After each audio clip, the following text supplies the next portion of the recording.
খুব সহজ এবং ঘরোয়া উপকরণে আজকে বানাচ্ছি ডিম পিঠা। আর এই ডিম পিঠাটা এতই সহজ এবং এতই অল্প কিছু উপকরণ দিয়ে তৈরি করা হয় যে আপনি যেকোনো বিকালে বাড়ির সবাইকে বানিয়ে খাওয়াতে পারবেন। আসসালামু আলাইকুম বন্ধুরা।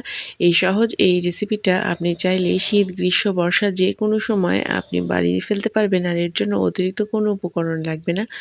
ঘরে থাকা অল্প কিছু উপকরণ দিয়েই বানিয়ে ফেলতে পারবেন। তো প্রথমে আমি নিয়ে নিচ্ছি একটি ডিম এবং ডিমটা আমি খুব ভালো করে ফেটে নেব। এবং আজকে এই ডিম পিঠার সাথে আমি পেঁয়াজ, গাজর এবং ফুলকপি নিয়েছি। আপনারা চাইলে শুধু পেঁয়াজ দিয়েও বানাতে পারেন, এটা আপনাদের ইচ্ছা। একটি ডিমের সাথে আমি নিয়ে নিলাম 1 কাপ পরিমাণ চালের গুঁড়া এবং আধা কাপ পরিমাণ ময়দা, এবং তার সাথে আমি দিয়ে দিচ্ছি লবণ, হলুদ, মরিচের গুঁড়া, ধনিয়া গুঁড়া, জিরা গুঁড়া এবং কেটে রাখা যে সবজিগুলো সেগুলো দিয়ে অল্প সামান্য পানি দিয়ে মেখে নিচ্ছি। এই ডোটা খুব বেশি ঘন হবে না, আবার পাতলাও হবে না।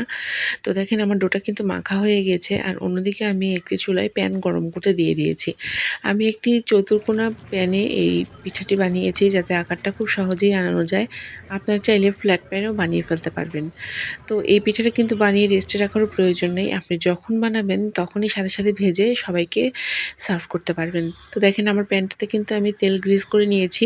আর এখন এই ব্যাটারটা আমি দিয়ে দিব। খুবই অল্প তেলে আমি আমার এই ডিম পিঠাগুলো শ্যালো ফ্রাই করেছি। আপনারা যদি চান তাহলে এটা ডুবো তেলেও ভাজতে পারেন। আপনি কিভাবে খাবেন সেটা টেস্ট এবং আমি একসাথে 4টা ডিম করে পিঠা রান্নার জন্য দিয়ে দিলাম, আর এটা ঢেকে 10 মিনিট মতো অপেক্ষা করব এবং তারপরে আবার উল্টে দিব। এই প্যানে যে ডিম পিঠা তৈরি করতে হবে তার কিন্তু কোনো মানে নেই। আপনারা চাইলে ফ্ল্যাট প্যানে এই ডিম পিঠা তৈরি করলে হয়তো পারবেন। ডিম পিঠার আকারটা একটু আলাদা হবে, তবে স্বাদ কিন্তু একই রকম হবে। আর দেখেন আমার ডিম পিঠাটা কিন্তু হয়ে গিয়েছে। এখন আমি এটা তুলে উল্টে দিব। আর উল্টে দিয়ে আবার আরেক পিঠ রান্নার জন্য 5 মিনিটের জন্য রেখে দেব। করতে মোটামুটি 15 মিনিট সময় লাগবে এবং আমি মাঝারি আঁচে এই পিঠাগুলো রান্না করেছি। তো দেখেন কত সহজেই তৈরি হয়ে গেল এই ডিম পিঠাটা, এবং একদম অল্প তেলে এবং স্বাস্থ্যকর। আর বাচ্চারা এবং বড়রা সবাই এইভাবে একে একে আমি সবগুলো পিঠা তুলে নিচ্ছি। আমার মোটামুটি 8 থেকে 9টা পিঠা হয়েছে। তো এই পিঠাগুলো এখন আমি টমেটো সস দিয়ে সার্ভ করব। আপনারা চাইলে অন্য যে কোনো ধনেপাতা চাটনি দিয়েও এটা সার্ভ করতে পারেন। সহজ ও ঘরোয়া উপকরণে এই ডিম পিঠার রেসিপিটি আপনাদের কেমন লাগলো অবশ্যই আমাকে কমেন্টে জানাবেন। আর আপনারা নিজেরা বাসায় বানিয়ে খাবেন আর আমাকে বলবেন যে এটা আপনাদের কেমন লেগেছে। যদি এই সহজ রেসিপিটি আপনাদের মন কাড়ে তাহলে অবশ্যই রেসিপিটি শেয়ার করে টাইমলাইনে রেখে দিতে পারেন, যাতে অন্যরাও এই রেসিপিটি আপনাদের ভালো লাগাই আমার কাছে সবচেয়ে বেশি গুরুত্বপূর্ণ। আপনাদের সবার সাপোর্ট আমাকে সামনে এগিয়ে যাওয়ার সাহস যোগায়, আরও সুন্দর সুন্দর কাজ করার প্রতি আগ্রহ যোগায়।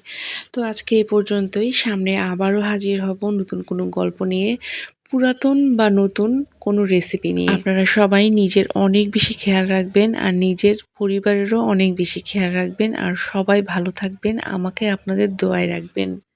আল্লাহ যেন আমাকে ভালো রাখেন আর আল্লাহ যেন আমাকে সুস্থ রাখেন। সবার সুস্বাস্থ্য ও দীর্ঘায়ু কামনা করে আমার আজকের ভিডিওটি আমি এখানেই শেষ করছি। আসসালামু আলাইকুম।